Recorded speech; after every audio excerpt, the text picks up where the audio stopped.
We're only a month into the year, and I've already seen what is probably going to be the worst movie for the rest of the year. If you haven't already, make sure to like and subscribe for more videos like this, but let's get into today's review. Yeah, so I went and saw Flight Risk. The movie's so bad, I'm gonna have to put on my bald cap for this one, but yeah.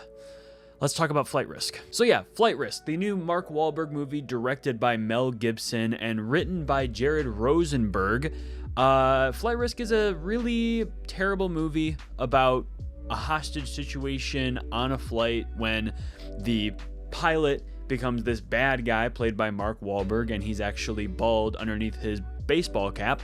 And yeah, that's basically the whole movie. And instead of it being a hostage sort of situation kind of movie, it's really how to fly a plane instruction guide movie. That's exactly what this movie is. The whole entire time when they're on the plane, it's about this woman on the phone with someone basically telling her how to fly this plane to land it, rather than there actually being some form of action. There's a few scenes with Mark Wahlberg escaping his situation and, you know, gaining hold of them, but really the whole entire movie he's knocked out for most of it, and it just does not make sense. But anyways, let's talk about it from the beginning.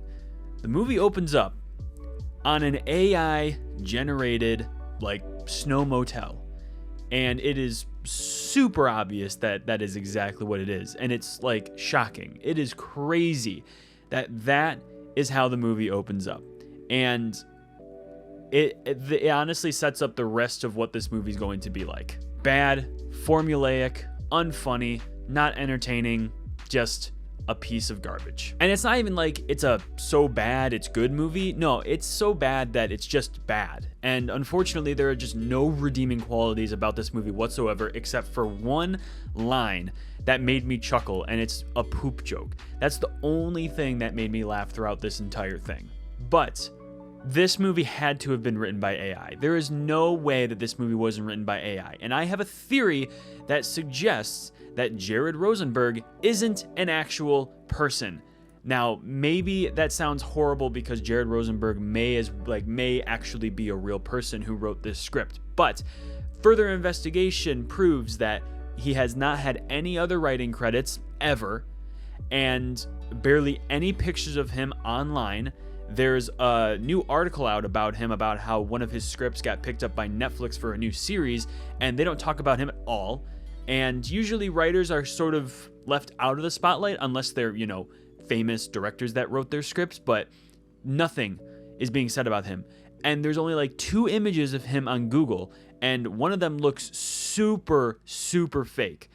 And it's just, I mean, no offense to if Jared Rosenberg's a real person, I just find it so hard to believe that this kind of script actually got greenlit, because there are so many lines of dialogue in this film or movie that just sounds so terrible. Like, I would be upset if a real person actually wrote this. So that's just my theory.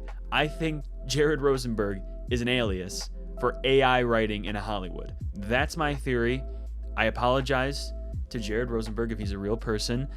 The script was not good, but yeah, so that's my theory.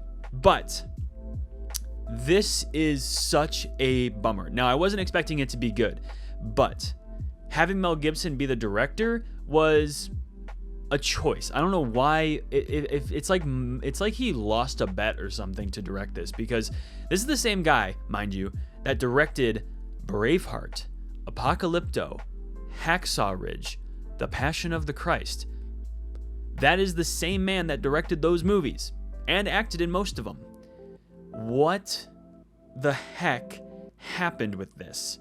I do not understand what they were doing with this movie, because not only does it open up on an AI motel, but it has some of the worst CGI that I've seen. There is a shot, a wide shot, where they're loading up onto the plane, and it looks the background looks like it was drawn by a kid, and the car and the plane just looked like they were cropped out and then just pushed right in, or put right into the scene. And then when the people walk, they sort of glide, and their feet are just like moving ever so slightly with their body, and it just looks so fake. This movie had a $25 million budget. There's no way that a movie that mainly takes place on a plane, the entire thing had a $25 million budget. Either Mark Wahlberg got paid $20 million for his performance, or there is some money laundering going on, because oh my gosh, I'm not trying to call anyone out for this movie, but holy crap, it's just nothing adds up for this movie to be as bad as it was. You could have made a better movie if you had gotten a broken down plane that doesn't even run and filmed it in your backyard, and it would have been better and looked better than this movie. Also, we need to touch on method acting, because Mark Wahlberg did method acting for this movie, in which he recently apologized for being an asshole on set because he was staying in character too much. It's so laughable when it's like, that's the excuse for, first off, being an asshole on set, but also it's so funny when they say that they put that much thought and work into their role for it to end up being that performance on screen. Because Mark Wahlberg wasn't great in this movie. I'm sorry, but Mark Wahlberg was not a convincing psycho. It was all just so perfectly laid out, and none of it made sense. And it's just like, I don't understand why this movie got made. Now I'm just going on. There was like I said, except for that one poop joke where literally it's Mark Wahlberg's character asking one of the people on the plane, "Have you taken a poop today?" Like, it was just one of those lines that's just like, like poop, like that. It's funny. And then he also made like a Jackson Pollock painting joke where he's like, "Oh, it's a Jackson Pollock painting back here." Like you're always gonna win with a poop joke, but there are so many other scenes in this movie where it's just like, what's happening? What is happening? And back to my previous theory about how I think Jared Rosenberg is an alias for the script. If Jared Rosenberg genuinely wrote this script, then that's cool. But there is no way that they didn't let AI take over. There's no way that they didn't buy the script and then like put it into an AI generative program and fix things. There's no way. There's absolutely no way that there isn't some form of AI usage in the script, because they obviously used AI in the movie, which, by the way, everyone should be talking about, even though they haven't officially confirmed that there was AI in the movie. There 100% is. If you like, that first shot is 100% an AI motel, and it's honestly so frustrating that is genuinely the worst AI that we've seen in Hollywood movies, because they're beating up The Brutalist for using it, which, yeah, AI should just stay out of the editing room. It should not be a thing. But the fact that they beat up The Brutalist, Late Night with the Devil, and they're not beating up this, it really just proves that you just need the confirmation that they use AI in movies to then beat up on the movies. Why don't you just use your brain and actually look at like, oh yeah, that's actually AI. We should be upset about that. That's just my little tangent. I mean, I don't like AI in movies. I think it genuinely should stay out. And it is a bummer that Mel Gibson, of all people, made a movie that incorporated AI into it. Another thing I want to touch on, performances. Topher Grace, man. Oh my gosh. I don't know what happened. In the same opening scene where they open up on the AI generated motel, they then cut to the inside of the motel, and Topher Grace is just like, first off, it's the script, first of all, that really doesn't do anything for the performance, but he himself didn't do much for the performance either, and everything just felt so awkward. Like, he's just like, I think he's like heating up ramen, and then he like smacks the microwave and he's like, "Oh, come on, like of all days, why today?" And then he walks over to a window, opens up the blinds, and there is this like terrible CGI moose, and he just has like a and then he's like closes it and has such like a high school movie like accent when it comes to acting. He's just like, "Fucking hate motels." Like, it was just like, oh my gosh, everything in this movie was just so awkward and was so uncomfortable to watch. Like, honestly, I wanted to leave. It was one of those movies where I genuinely wanted to leave the theater, but it's my job, so I have to finish watching the movie so that I can get my thoughts out about it. But oh my gosh, guys, Flight Risk is without question like one of the biggest pieces of garbage that I've ever seen.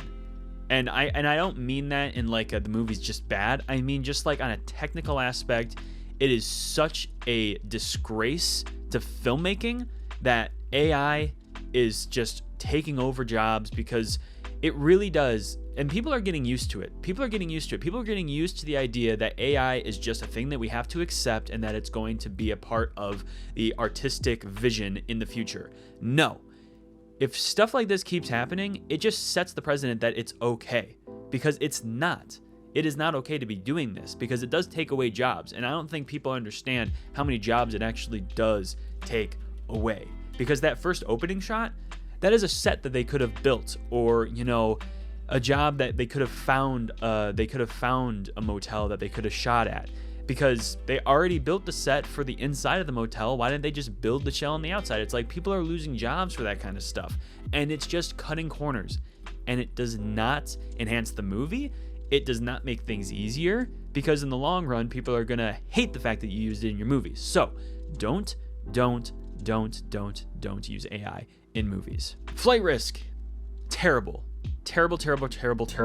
movie. And like I said, I feel like it's going to be the worst movie for the rest of the year. We might come across a couple other movies that are terrible, but I think Flight Risk is going to remain at my very bottom of my list, because this movie is unforgivably bad. As stated at the beginning, remember to like and subscribe for more videos like this, but that brings you to the end of this one. I appreciate every single one of you, and remember, your movie moment is right around the corner. See you in the next video.